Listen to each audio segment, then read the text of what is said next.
Certains ont songé à dissiper préventivement la puissance des grands séismes en provoquant plusieurs petits. Et cette idée s'est concrétisée. Une machine a été construite dans ce but. Elle est née dans le cerveau des ingénieurs de l'ex-Union soviétique en pleine guerre froide.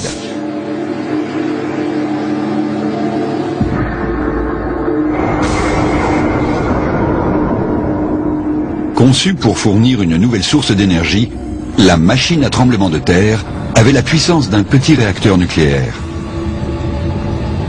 Les sismologues voulurent s'en servir pour mesurer l'épaisseur de la croûte terrestre. Le principe de cette expérience était le suivant. En traversant un puissant champ magnétique, l'échappement d'une tuyère de fusée provoquait des sortes de coups de foudre capables de se propager jusqu'à 50 km de profondeur.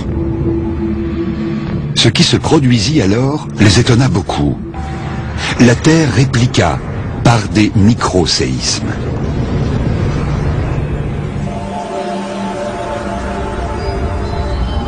De là à imaginer qu'en soulageant la pression accumulée sous la croûte terrestre, on pourrait éviter un grand séisme comme celui qui menace Istanbul, il n'y a qu'un pas qu'il ne faudrait pas franchir à la légère. Car si une telle machine était positionnée sur une faille tectonique, nul ne sait ce qui pourrait advenir.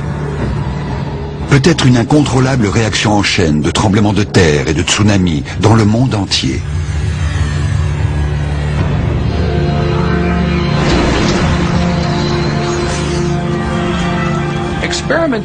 Il est très difficile d'expérimenter sur mère nature, et nous devons être très prudents.